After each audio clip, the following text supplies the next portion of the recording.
Radio Network at ParanormalKing.com.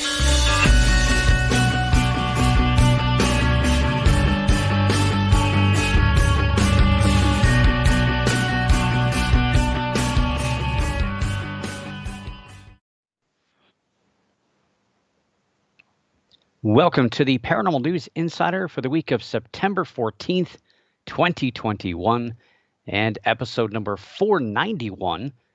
And this is your host, Dr. Brian D. Parsons, and we are live on the Paranormal King Radio Network at ParanormalKing.com, and of course, the official home of the Paranormal News Insider, paranewsinsider.com. Yikes. And it's middle of September. It's crazy. We're just over a month and a half away from the biggest time of the year for us in the paranormal. Yes, Halloween is right around the corner. Starting to see a lot of Christmas stuff out too, which is not, doesn't make me happy. It's only September. We still got 3 months to go. We still got a quarter of the year to go, but it seems like it's almost over for some reason. And yes, I guess you'd call it the third quarter is winding down here in the paranormal. And we've got tonight a big story, potentially a major development in the world of UFOs moving forward. Maybe. Let me say maybe, because it's still got a little ways to go. But it's a pretty big announcement. And we've got some weird stories, weird stuff to talk about tonight. Kind of all over the place looking at these headlines here that we're going to talk about tonight. But we're going to get right into it. We've got a lot of ground to cover. Some of these are some pretty controversial topics, and we're going to kind of dig into some of these things and stir the pot maybe a little bit about all this stuff, because it's the unknown. We don't know. And of course, everyone has an opinion as to what the unknown is all about. I don't have any major announcements with events as of yet. I've kind of I covered a lot last week about some changes and some cancellations and stuff that's going to be put off until next year. And of course, I have one coming up in October. Now, it's about a month away. Guess I better get working on that presentation. Like I mentioned the last couple of weeks, my first live appearance since 2019, and it will be at the Westerville Public Library, which is my 13th consecutive year appearing at the library. I think I've 14 times in 13 years. And my topic this year will be on the unexplained, cryptozoology, ghosts, UFOs, and more. What are the facts? It's going to be pretty in-depth.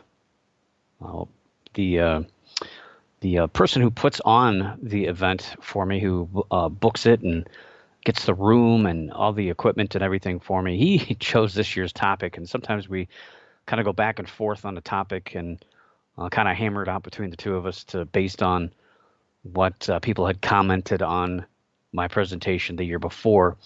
This year, he just threw that out there and said, "Hey, here's what I'm thinking." And I said, "Okay, I'll craft a presentation around that topic." I like a good challenge, and sometimes I feel like I kind of talk about the same thing too much. So, kind of forcing me outside of my boundaries is fun, and it creates me to do a little bit of research. So I'm excited about that, talking about the facts behind all those things.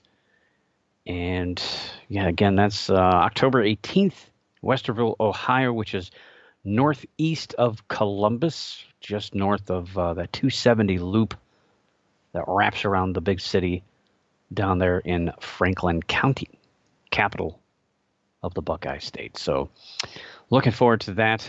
And of course, there's a lot of events left for the year, and some of them are definitely going on, where others I think are kind of watching to see how things are going to fall into place as we head into the fall season. Of course, people are talking about and thinking about getting flu shots, which is a smart thing. Last thing we want is, last year everyone was wearing masks, so now they're not. and we start getting flu outbreaks, it's really going to confuse people, and it's probably going to lead to some not so fun moments out there in the general public. That's my thought. So we'll see what happens as we head into the cooler months. I kind of can't wait. I love the heat. I don't mind warm weather at all. I'm not a big fan of snow. I don't know why. I live in Northeast Ohio, but I don't like the cold. The heat. The heat, you can get wet and cool down and take a shower, whatever you got to do. But the cold, you just got to throw more coats on, gloves, hats, and it just hurts. But yeah, it's coming. It's right around the corner. Here I go talking about the end of the year. It's only September. Still got a long way to go. Anyway, we're going to jump into the news tonight, as we always do, starting off in cryptid news. And we're going to kind of circle back to a very similar story that happened earlier this year. It's weird. A few years ago, we were talking about mountain lion sightings all over the Northeast. Then a couple of years ago, we were talking about all these alligator sightings all over the Northeast and in strange places where they're not supposed to exist. Now, it seems like 2021 is the year of the Serval. Yes, in early July, we were talking about a wild serval, which is a kind of a smaller looking leopard, it's got the little dots on it. Looks like a leopard. It is from Africa. It's a wild cat that lives in Africa that people seemingly, for some strange reason, think are extremely cute, want to have as pets, and they think that they can tame them for some reason. Remember, it was early July, I believe, the first full week of July. There was one loose in the suburbs surrounding Atlanta, Georgia, and that was a big deal. A woman had kept it, the wild African pet, her cat as a pet while she was in college. She brought it from another state. I believe that was South Carolina, where it's legal to have one of these things, and in Georgia, it's not. So the animal was surrendered to authorities. And that was a pretty big story. All over the news everywhere. Now, we're looking at the West Coast. So multiple sightings north of San Diego, California have made headlines as another serval is scaring residents as it's consuming chickens. Yeah, don't mess with the chickens, especially out there. They use those to make their own food. The owner of the cat has come forward and says that its name is Pharaoh, and it had escaped an enclosure back on August 7th of this year. And previously, we were talking about the serval back in July, and made mention that these are escape artists. They're very good at getting out of enclosures. That's what they do. And no surprise here, a lot of them get out. They presume that the animal that had escaped was killed by coyotes. They're very clever. They can climb trees, so they can get away from danger pretty easily. They can be pretty scary themselves. So the coyotes plus they're not used to those things. It's not like a little dog that's just going to bark. These things will attack. So a little different. I'm sure the coyotes aren't sure what to make of this thing. Emily Schultz, who is the owner, states that her husband and mom bought the cat 4 years ago from a breeder in Mississippi, and they thought it was an F1 Savannah cat. So there's a grading scale of Savannah cats, and Savannahs are basically a hybrid of a serval and a domesticated cat. However, on these F scales, I believe the lower the number, the closer they are to being a Savannah. So as you continue to breed them with domesticated cats, they become a little bit more docile, a little bit more easier tempered, I guess you could say, because they're closer to a domesticated cat. But an F1, that's pretty much just right removed from a Savannah cat. So it's really hardly any difference from what I've read. They're pretty much the same thing. It's just a small genetic change.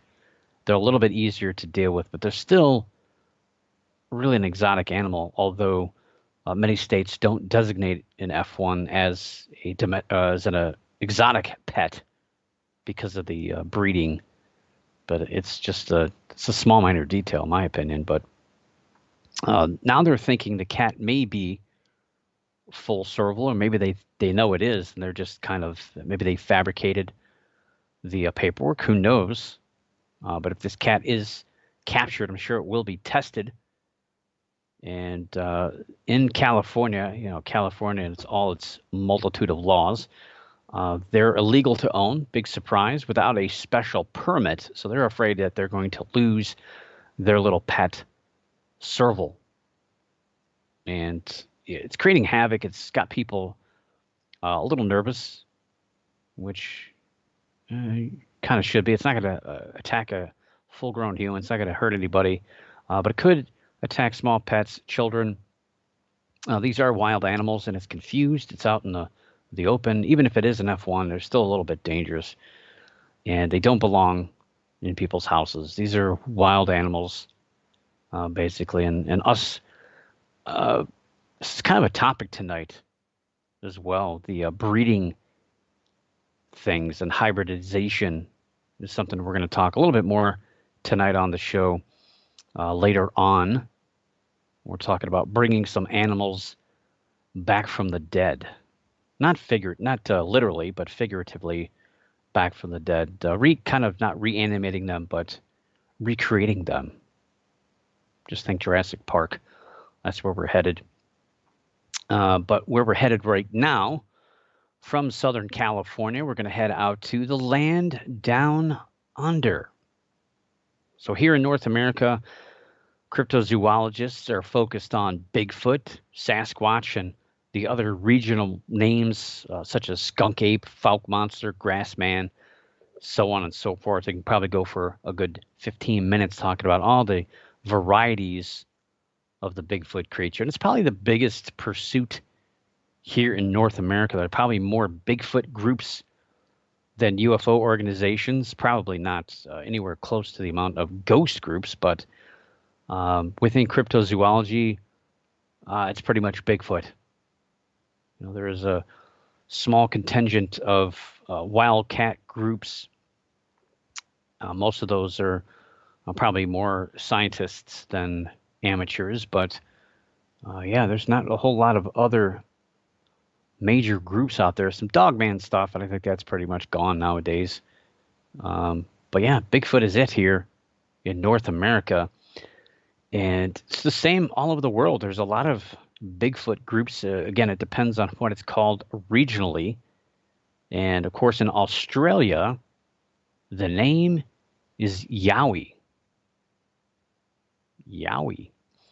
And we don't get to talk about the Yowie too much. Every now and again, it does peek its head into the news. And people always wonder, well, what's the difference between a Yowie and a Bigfoot other than being in Australia? And of course, anybody who's ever heard of Bigfoot or studied Bigfoot, read about it or gone to a presentation about Bigfoot knows that they've been seen on every major continent with the exception of Antarctica.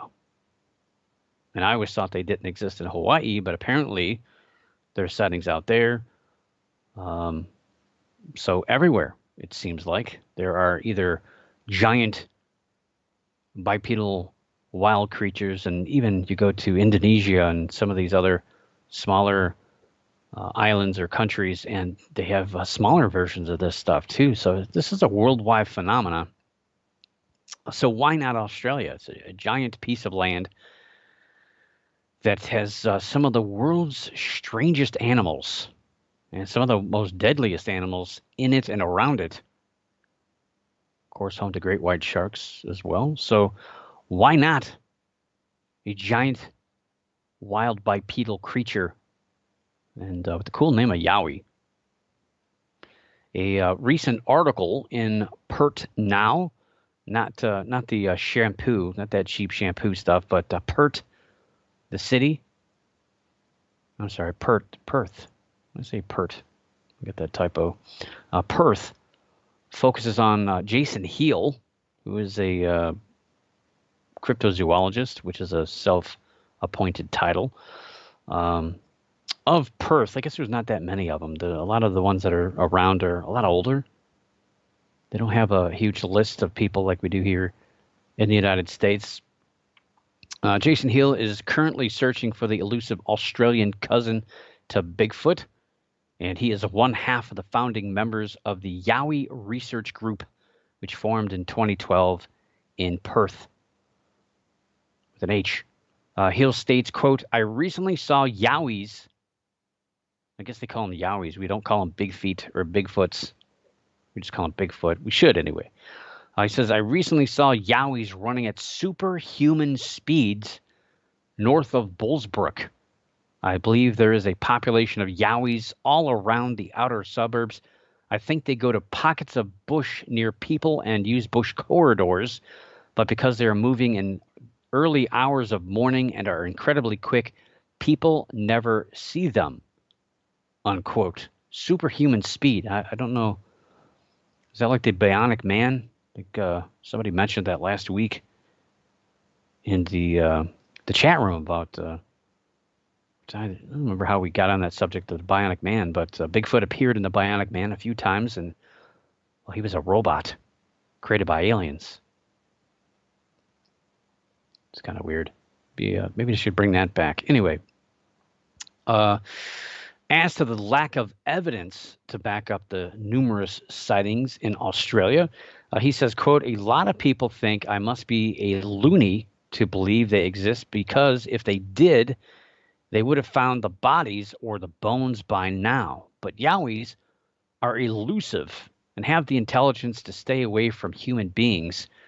If you look at every culture around the world, they all have their own version of Yowie. Whether it is the Yeti, Sasquatch, there has to be something to it, unquote. I hear that a lot here in the United States as well. People say, well, since they are seen on every major continent with the exception of Antarctica, that means they must be real. Well, that's kind of a logical fallacy, really. What would that be? Appealing to popularity, bandwagon effect kind of thing. Since it's believed to occur in other places, this means that it occurs here and is validated because it's everywhere, so it has to be real. Again, it's a logical fallacy. It doesn't prove anything really. And the sightings are a little bit more difficult in Australia versus here. We have tons of them, which almost we have too many when you really think about it, because there should be many Bigfoots or Big Feets. Is it Big Feet or Big Feets or just Bigfoot? I don't know. Bigfooters. There should be everywhere, really. There should be probably 20 in every county in Ohio for the amount of sightings. And in California, they should be on pretty much every street corner at this point if they're going to have to support the amount of sightings that people have had. Anyway, Heel continues. He says, quote, Australian Indigenous elders know about them for sure. It's part of their folklore, and they have passed down stories of their existence over thousands of years, but keep it quiet. They are not Homo sapiens. They're not monkeys or apes, but they have a primate face but are more human-like. And they vary in size. You have small ones the size of a child and bigger ones that grow up to 11 feet, which have been seen in the Blue Mountains. They will eat anything, berries, plants, kangaroos, snakes, wallabies, and roadkill. Oh, and humans too. That last part there got a lot of headlines surrounding this story. He continues, he says, there are a lot of people who go missing in the bush and the cases remain unsolved, and it is usually put down to a homicide. But I think some of these are work of Yowies, unquote. I guess it would be unquote again because I quoted within quotes. Anyway, I'm not sure about that. A lot of people go missing in the bush, put down as a homicide. I don't think it's a homicide. If people just go missing, if they get lost in the woods, was it Mother Nature convicted of murder, of homicide? Is it premeditated? I'm confused.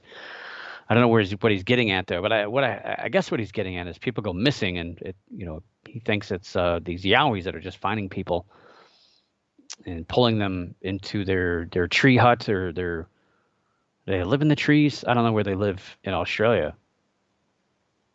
I know here in Ohio, it's rumored, just like in Florida, that they live in underground caves or holes dug in the ground. Where, well, I guess in Florida, it's alligator dens. Yeah, I'm not sure. I don't think that they're responsible for it. Maybe that's missing 411 here. We talk about that in the United States, where people go missing. Maybe it's the Bigfoots, the big feets, kidnapping people. Heel also believes, of course, there is a government cover-up because the indigenous elders are involved in that too. They're covering things up. They don't want people to know about that. They could be selling statues and T-shirts and making a lot of money, but no. They're hush-hush about this. He believes the government cover-up behind the creatures, and they know about their existence, and it's hushed to keep tourists flowing in constantly. And he says if everyone knew they existed, then no one would go camping. No one would go camping. I think they don't go camping because of the bugs that are 3 feet wide, and the snakes, and the dingoes, and everything else that's dangerous there. Kangaroos. Kangaroos will lure people or animals into the water, and they drown them. If that's not scary, that's going to keep me from camping. I love backpacking, I love hiking, I love camping, but I won't do it in Australia. I'll stay in a hotel. The amount of strange and dangerous creatures that exist out there. Not afraid of Yowie. Not afraid of Yowie at all. Curtin University Associate Professor Bill Bateman highly doubts there is an undiscovered large primate wandering through the bush. He says, quote, "There's no fossil evidence. There's no reliable biological evidence that primates prior to human beings ever made it to Australasia.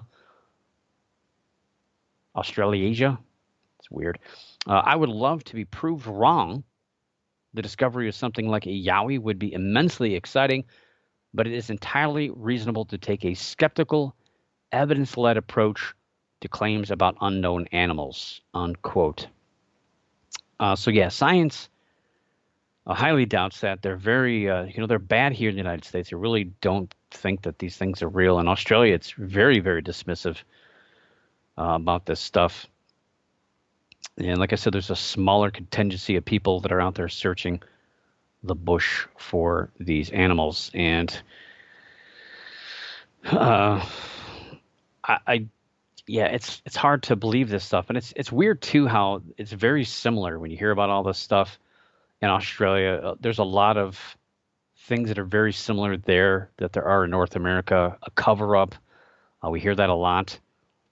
What's, I guess, not caught on down there is the interdimensional thing, but I'm sure that won't be too long down the road where they'll talk about all that as much as we do here in the United States. It's a big debate. And trying to think here. Yowie history. When was the first Yowie reported is a question in chat. Now, that's a good question. I don't know. I'm not really a Yowie expert, but I know with Australia, I don't want to call it a new settlement. It's newish, newer. But of course, here in the United States, you're talking the 1960s is when Bigfoot really took off. And then, of course, there's some major sightings in the 1930s. And, of course, then people start backdating things and talking about the Western cultures that have seen these things for a long time. I think that's a very similar timeline that occurs in Australia as well with the Yowie. I don't think sightings really took off until actually much later. Of course, here in the United States, the 60s were big, but 1970s is when really the big flaps. Pennsylvania had, of course, that was tied in with UFO sightings. major flaps of Bigfoot sightings, and it's probably I think that's really when it took off out there as well. Um, yeah, I think kind of looking here. Yeah, looks like 70s was kind of the biggest time. Of course, they backdate stuff, talking about the earliest accounts probably in the 1800s. Same thing that happened here in the United States when once it became big, then all of a sudden they're like, oh yeah, well by the way, they've been talking about this for 100 years, even though nobody really knew or cared.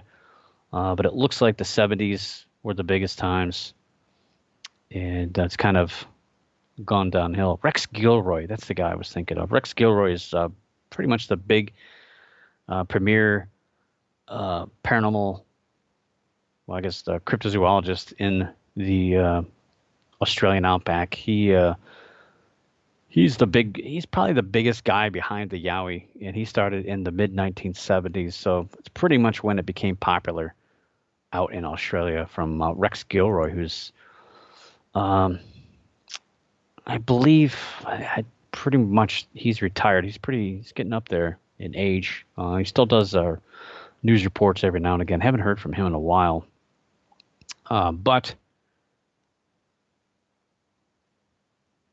it's a really interesting thing. But of course, there's always these weird things that come out.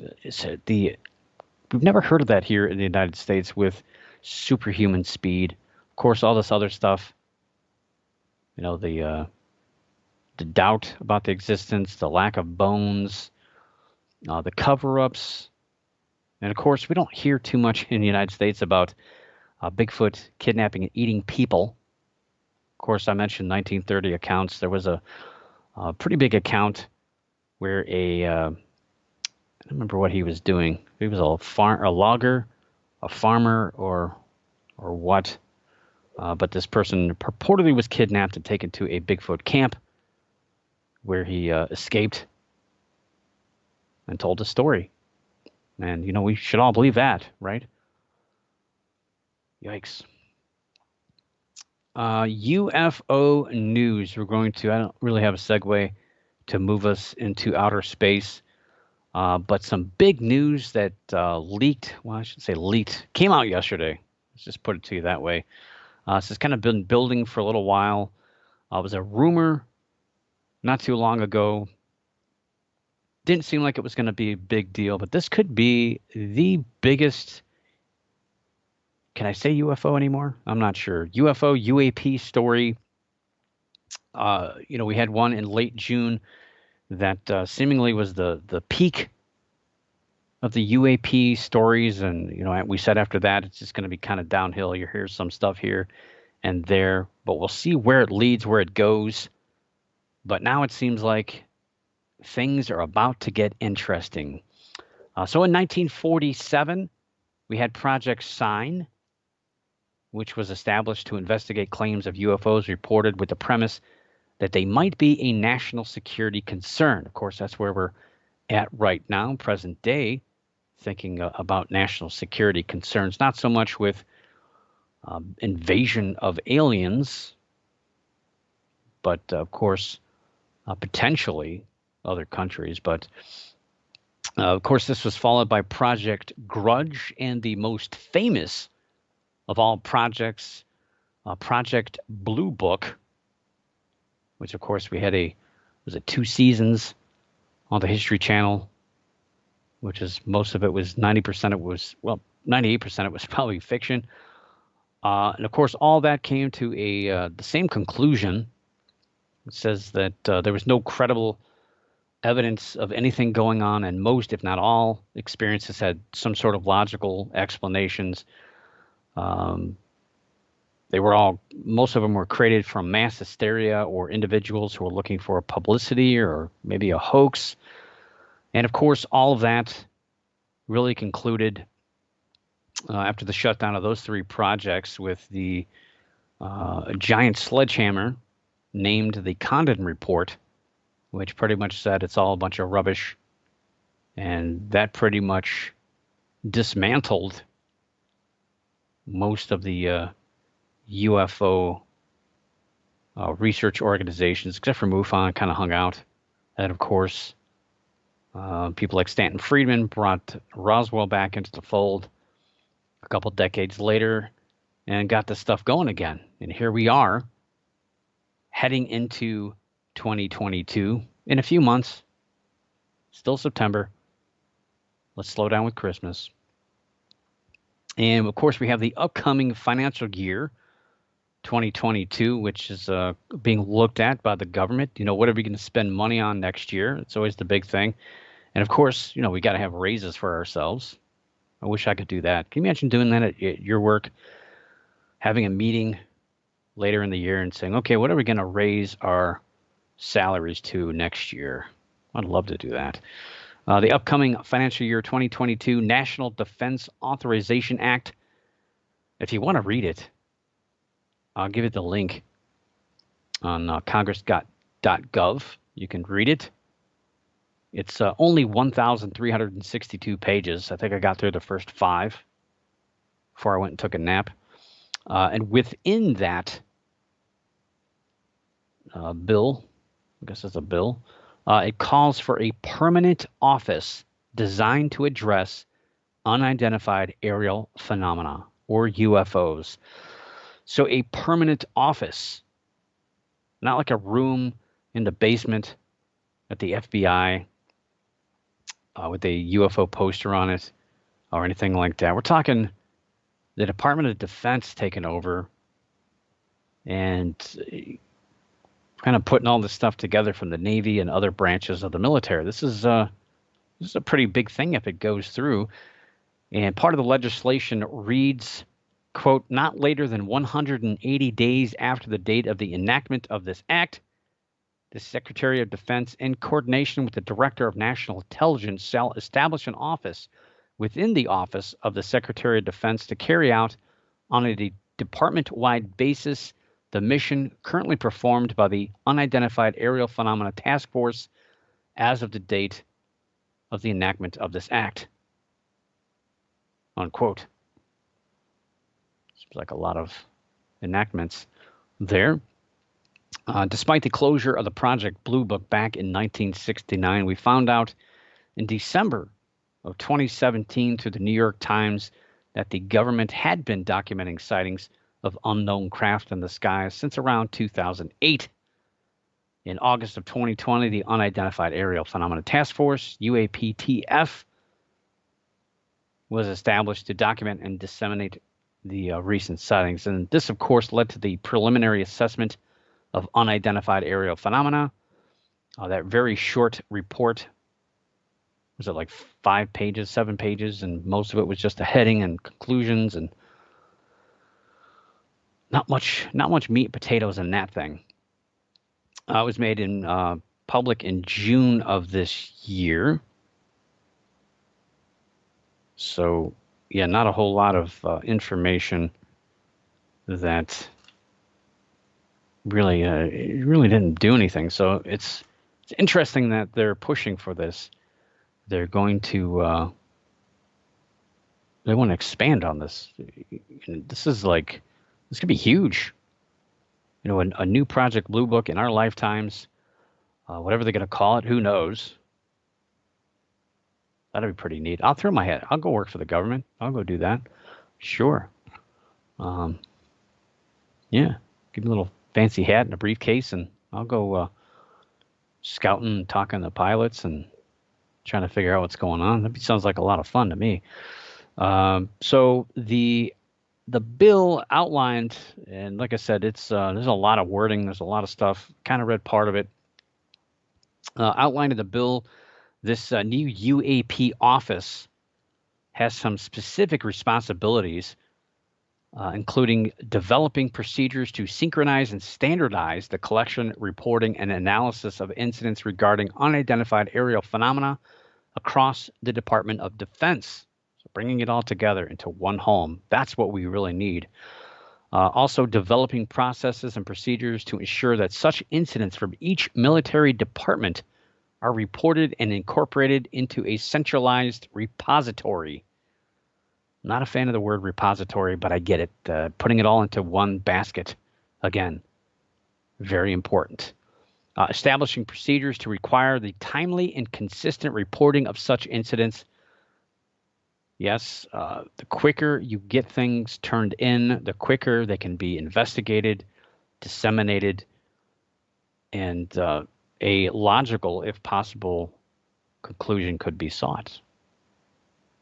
And when you get a report of something that happened 7 or 8 years ago, there's not a whole lot you can do with that. Evaluating links between unidentified aerial phenomena and the adversarial foreign governments, other foreign governments, or non-state actors. So is this, are these little green aliens flying around in little metallic tic-tac shaped flying saucers? Or is this technology that exists by our adversaries?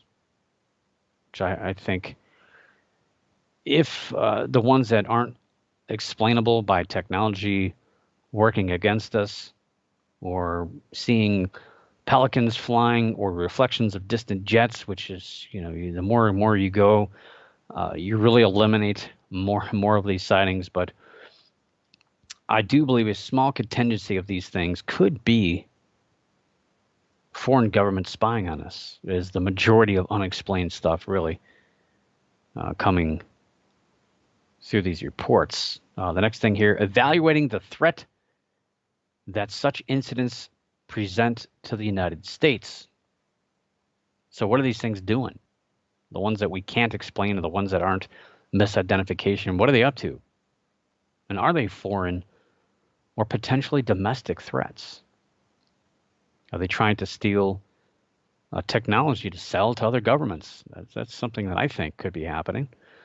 Also, coordinating with other departments and agencies of the federal government as appropriate. And last but not least, coordinating with allies and partners of the United States as appropriate to better assess the nature and extent of the unidentified aerial phenomena. And I think that's a big one. We always think that the aliens are going to come here to the planet Earth, and they're going to come right to the United States and land on the White House lawn because we're the most important country in the world, and they're going to know that, right? No, and we're not the only ones seeing things. We're not the only ones with technology pointed at the sky. We're not the only ones taking these reports. And some governments are a lot more open. Well, I guess up until recently, the United States really has kind of opened the doors, saying what I've been saying all along. They don't really know much. It seems like before December of 2017, when all this kind of started flowing out, everyone always thought that the government had all these secrets. And I think people still do think the government knows way more than what they actually do. But it seems to me that it's true. They really have no clue what's going on in our skies. They probably don't have reverse engineered UFOs. They probably don't have bodies. Hangar 18 is a cool song, but it's probably not the home to aliens or the Roswell crash or anything like that. I think this is a good step forward for this latest batch of sightings. Disconnect from the age of disinformation. I think UFOs back in the 60s, I should say the 40s through the 60s, had developing technology. We were going through wars. And I think UFOs was a nice way to kind of keep people's interest in other things and away from our emerging technology, as well as technology emerging around the world. You're talking jet engines, jet aircraft, sophisticated, super high flying, super fast flying jets, stealth technology, all this stuff coming out. And we wanted to keep it under wraps because, by the time we find out about stuff like the stealth fighter, the stealth bomber used, 20, 30 years ago, or even longer, Of course, these were in development for 20 years prior to that. So, of course, we got to fool the public. We got to kind of create a backstory or create a diversion. But now it seems like, oh, that's out the window. We're not sure what's going on. Maybe this could just be a modern day version of that. Maybe we do have technology of little tic tac shaped things that can fly through the sky super fast that can't be detected. And, maybe we're just trying to see how it works for us. But either way, this is a pretty big announcement, and of course, it's not here yet. We got a ways to go. Lawmakers will also require the new UAP office to provide the Senate and House Armed Services and Foreign Affairs committees with an annual report detailing its activities until at least December 31st, 2026. So, of course, this formation wouldn't occur until next year if it does go through. And, of course, with annual reports, some of this stuff could leak out. Other information about UAPs is leaked out from these similar reports. So it's not as if all this is going to be top secret, redacted information that's going to take years of FOIA requests to dig stuff out, dig information out. Granted, we're not going to get the full, the full details of everything that's going on, and we'll see. But again, this could be modern day technology, drone technology. We had that story a couple of years ago about the drones over the well, I guess not the Midwest, the western states. All the drone sightings out there. Not your like hobby drones with the four blades, above it, but the kind of drone that just flies like a missile kind of drone. That's where we're headed. We're headed to autonomous, unmanned things flying around our skies. So maybe that's where we're at. Maybe that's what all this is about.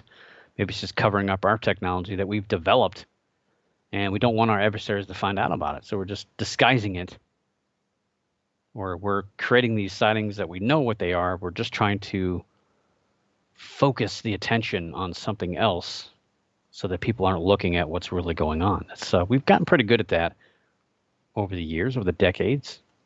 Information cover up by disinformation reveal. Presently,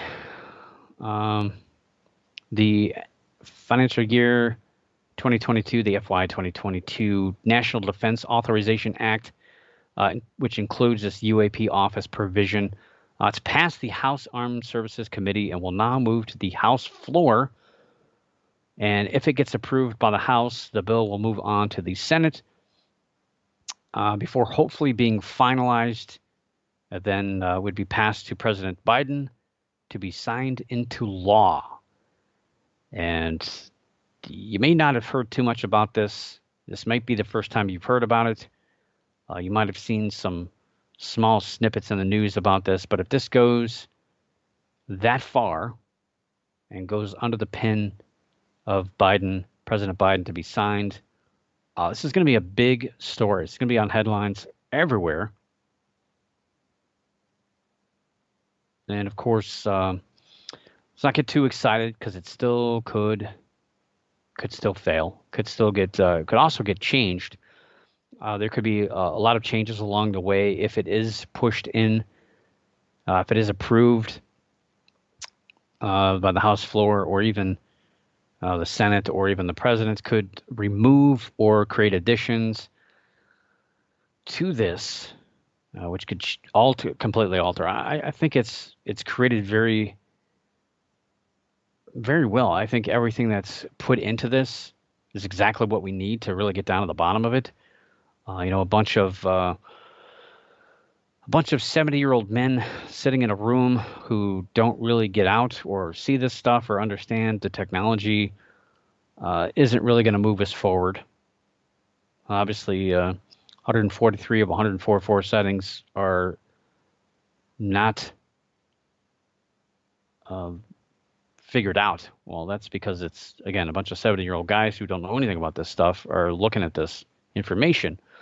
So we do need boots on the ground. We do need an organization that's looping all this stuff together, bringing all these separate organizations into one room, one filing cabinet, and an organization that's reaching out to not only all branches of the government, but all governments of our allies to bring all this information together and to really figure out what's going on, to look at each individual event as what it is instead of looping all this stuff together, I think is very, very important. So I think this is a very big move if we're going to talk about UAPs in the future, if we're going to really take this stuff seriously, other than a way to shift money around or a way to get a loan for the Department of Defense. I think this is the right move. I think this is going to move this thing forward. And, you know, the Department of Defense bringing us more specific information about what's going on in our skies. I think this is extremely important. And again, we'll see. It could all it takes is one angry argument, and the whole thing can just get put on the shelf. But I think, you know, this is the topic that's been floating around for a while, and both sides of the aisle are kind of talking about this. And I think this is one thing that everybody takes seriously. Maybe not thinking that it's UFOs or aliens, but this is a matter of national defense. This is a matter of information that could make or break us if we choose to ignore it. Could cause problems, and the general public, I think, is starting to get swept up into this as well. So, got a good feeling about this, but of course, you always wonder what the ulterior motives are for this. And again, I think anytime you're talking about money, there's corruption and potential for misinformation. Speaking of money, we're going to head into other news. We're going to throw around some big names, some rich people like Elon Musk, the guy who owns Tesla, the guy who owns SpaceX.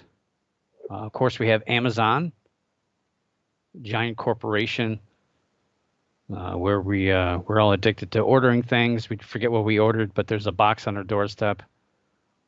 Let's open it up and try to remember what we ordered, figure out what's in the box. Jeff Bezos. And of course, we also have Richard Branson we can throw in there, as those three have recently dipped their toes or pretty much jumped into space, sort of, into the space arena, I guess you could say, in recent years. And now, Apple. Yes, I'm not an Apple fan, I'm not an iPhone fan, but Apple is officially joining the space race. Of course, I'm not calling it that. Co-founder of Apple, Steve Wozniak, is starting a private space company, which is called Privateer Space. And while Musk has SpaceX and the great Starlink, which is tossing up thousands of satellites into orbit around the planet.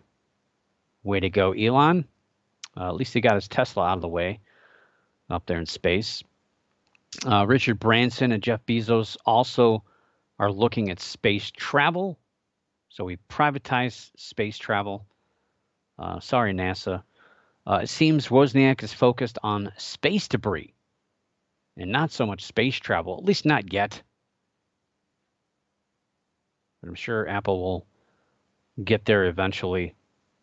Um, Trip to Mars via Apple. Sure, it'll be in the future, and you can only travel with an iPhone. No Android is allowed. Uh, I talked about this topic, space debris, quite a bit over the last few months. Seems like I mentioned it a few times in the last couple of months about the Kessler syndrome, where the increasing amount of space debris, all these satellites, again, thank you, Elon, for Starlink. It's going to eventually have 20,000 satellites. So all this stuff, working satellites, operational satellites, as well as non-operational satellites, all this stuff floating around us in space has that potential of colliding.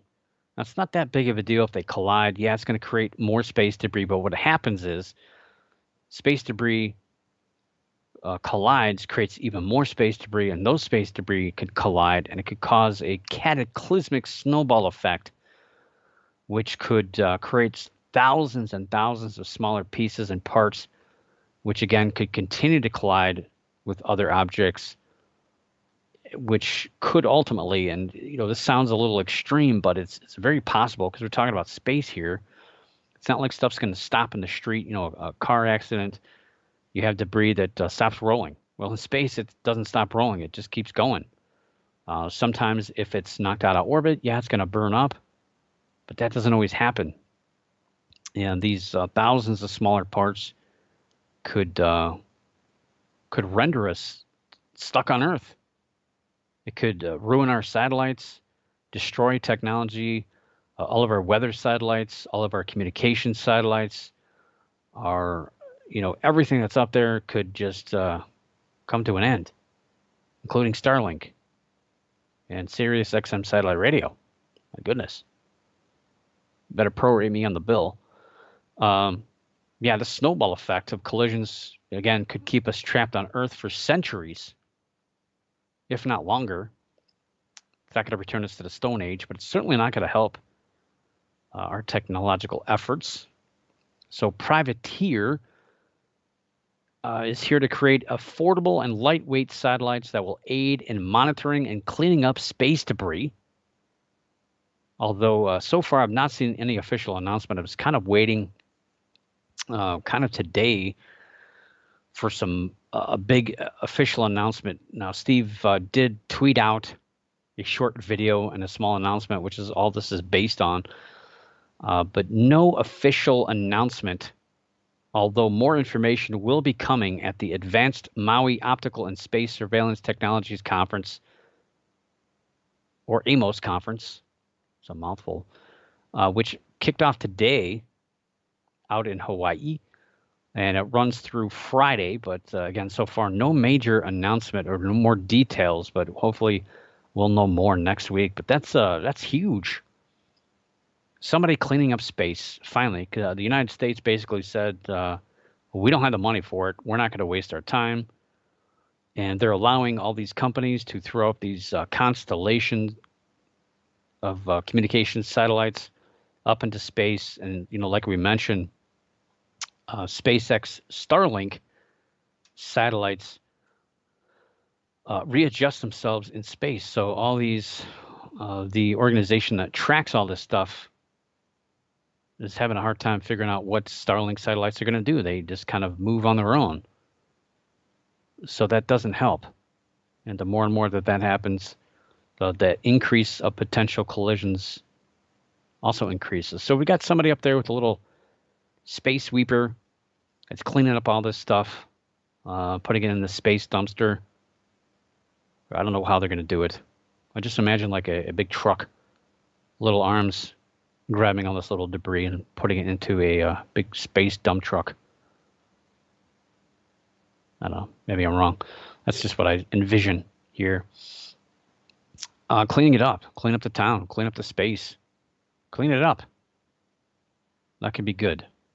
As long as nothing happens. It seems like recently there's only been 3 major collisions, but they're all pretty recent. So it's a little nerve-wracking, and hopefully Apple can help clean up the skies a little bit. And speaking of startup companies, The next story could be considered a cryptid story or even a UFO story, I guess, for that matter, but it's something that's been cropping up for years. This has been on numerous websites. We've talked about it here on the show a few times, and I'm sure you've heard about the hypothesis of bringing animals back to life that were extinct. And one of the most famous ones, of course, is the woolly mammoth. And odds are extremely slim to be able to do some, but a genome project sequenced DNA of the creature back in 2015, which has renewed that interest, or I should say renewed, but it made it even bigger. A lot of people, a lot of organizations around the world are now focused on having these things stomping around northern Canada or Asia or Europe in the near future. Now, living cells are required to create a clone, and researchers from around the world have been trying to stimulate cells into regrowing. There was some success a few years ago on that, but it was very short-lived, and it just shows that we're getting closer, but we're still not there. Some of these efforts have been going on for 20 years or longer. And in March of this year, we heard about a team at Harvard University that aims to bring back the woolly mammoth. The reasons for doing so seem to be centered on improving and potentially saving the permafrost in the northern regions of North America, Europe, and Asia. However, even if it were possible, creating new versions of extinct animals has many environmental and ethical concerns that science they really need to address or consider before moving forward. And it just, I don't know, everything I'm saying feels like we've heard it on Jurassic Park, the original movie and book. Thank you, Michael Crichton. A nonprofit group called Revive and Restore also looks at the potential for examining and reanimating genes for solving future problems. One example is looking at the mammoth hemoglobin to see if it has an effect on treating human diseases, as well as seeing if it could assist in helping humans adapt to cold environments such as space. That's a little scary. I'm going to be injecting myself with woolly mammoth DNA anytime soon. It also looks at how bioengineering can be used to alter existing animals in order to protect them. An example is altering DNA in elephants to make ivory tusks useless in trade markets. I don't know how you do that. In March, George Church of Harvard was advertising for a geneticist to help him bring the woolly mammoth back from the dead. Now, an organization has been created to help move the idea forward. This venture is called Colossal. An investor named Ben Lamb has stepped forward as a co-founder of the company and is providing $15 million to get things started. Colossal is described as a, quote, breakthrough bioscience and genetic engineering company that is accepting humanity's duty to restore Earth to a healthier state while also serving for future economies and biological necessities of the human condition through cutting-edge science and technologies, unquote. I think all that really means is we're going to alter DNA to make things go how we want, which sure that'll work flawlessly with no side effects. Ben Lamb is also CEO of a company he created called Hypergiant Industries, created in 2018. One of the projects that created attention was announced last year as it intends to create a network of satellites to create a 3D view of potential UFOs, or I guess UAPs, in order to help identify them or document unknown objects.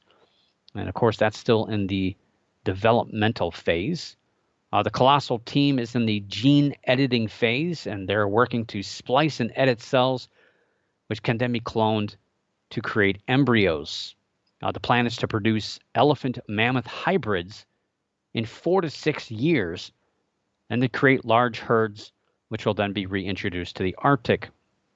The thought is that reintroduction could slow the melting of permafrost by bringing back the grasslands of the Arctic, storing carbon and methane.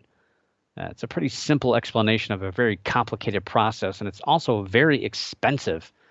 And like I said, it's an ethical gamble, which could have adverse environmental impacts. We'll see how the world will react as well as we get closer to this actually being a reality. Once this is taking off, once this becomes a reality, I think society is going to have something to say about it.